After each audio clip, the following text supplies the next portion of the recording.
Welcome to the channel Adam's Adventures, and in today's video I decided to explore this quiet, picturesque castle, Eilean Donan, which sure wasn't a disappointment in many ways.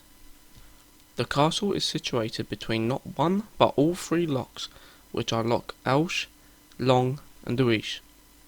That gives a far superior vantage point, especially when the building is on a small little island that was built upon from the ruins that was preceded before. The island's original castle was built in the 13th century. It became a stronghold of the clan Mackenzie and their allies, the clan MacRae.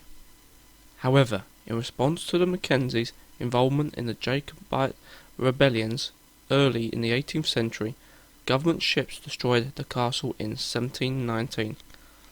The present-day castle is Lieutenant Colonel John MacRae-Gilstrap's 20th century reconstruction of the old castle.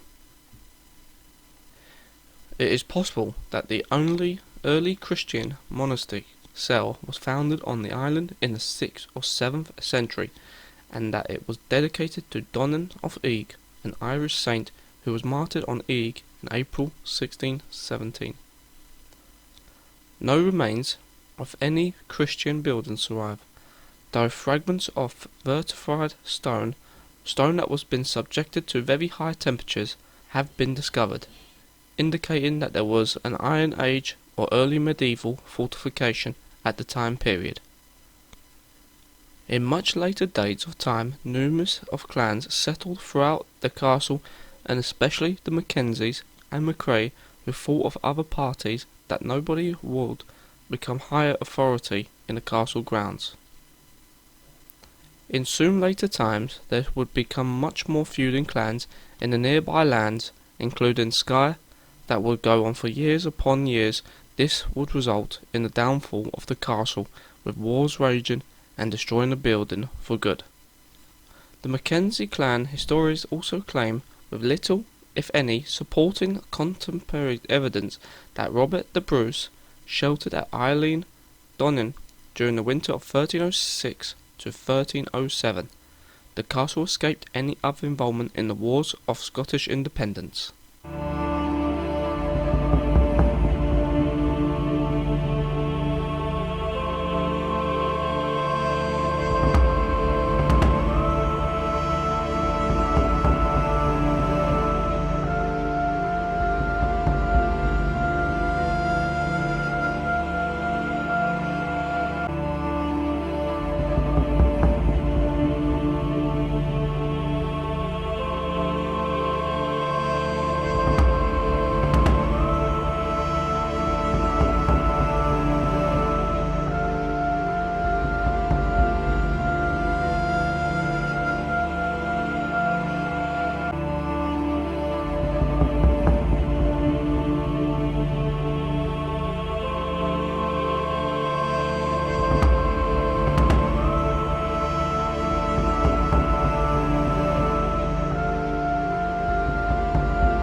In 1689, King James VII of the House of Stuart was declared to have to forfeit the throne, and the crown was offered to William of Orange in the so-called Glorious Revolution. The revolution also established Presbyterianism in Scotland, although the highlands generally remained Roman Catholic and loyal to the Stuarts. A series of Jacobite risings followed, leading to an increased military presence in Scotland as government forces attempt to penetrate and subdue the Highlands. A major Jacobite uprising took place in 1715, led by the Earl of Mar. It was an attempt to restore the exiled James Stuart, the old pretender, to the throne. William Mackenzie, 5th Earl of Seaforth, joined the Jacobite army, leading out the men of the clan Mackenzie and clan MacRae. The Macraes mustered at Eilean Donan and are said to have been danced on the roof of the castle before setting out to the Battle of Sheriff Muir, where 58 Macraes were among the Jacobite dead. The battle was indecisive, and the rising collapsed soon after. Following the failure of the rising of 1715, the Jacobites found new support from Spain, now opposing both Britain and France in the War of the Quadruple Alliance.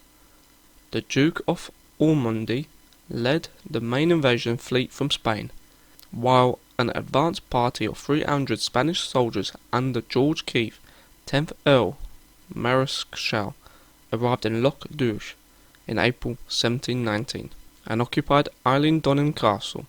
The expected uprising of Highlanders did not occur, and the main Spanish invasion force never arrived. At the beginning of May, the Royal Navy ships sent to this area early in the morning on Sunday 10th May 1719, HMS Worcester, HMS Flamboyant and HMS Enterprise anchored off Eilean Donan and sent a boat ashore under a flag of truce to negotiate. When the Spanish soldiers in the castle fired at the boat, it was recalled and all three frigates opened fire on the castle for an hour or more. The next day the bombardment continued while a landing party was prepared. In the evening, under the cover of intense cannonade, a detachment went ashore in the ships and boats and captured the castle against little resistance. According to the Worcester's log, in the castle were an Irishman, a captain, a Spanish lieutenant, a sergeant, 1 Scottish rebel, and 39 Spanish soldiers, 343 barrels of powder, and 52 barrels of musket shot. The naval force spent the next 2 days in the castle and landed 27 barrels of gunpowder. The frigate's official logs are curiously worded, perhaps to conceal the wretched fact that the Macraes succeeded in destroying the castle, although in navy hands, in order to prevent the English from garrisoning it. At all events, the castle was demolished by the gunpowder exploding. Flamboyant then took the Spanish prisoners to Edinburgh. The remaining Spanish troops were defeated on 10 June at the Battle of Glenshiel. Between 1919 to 1932, the castle was rebuilt and resurfaced by a Lieutenant Colonel John MacRae-Gilstrap. He at the time had the same clan name back during the destruction of the castle and wanted it to give the clan's name to its future generations, in which today still exists as some family members still live in this glorious castle. The restoration also included construction of the arch bridge which helped going across the island to the mainland. He also built a war memorial of those that died in the First World War, which is engraved lines of a poem and flanked with battery guns either side. The castle opened its doors to the public and attracts visitors all around the globe since 1955.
Thank you for watching, and please subscribe, like and comment on the channel for support.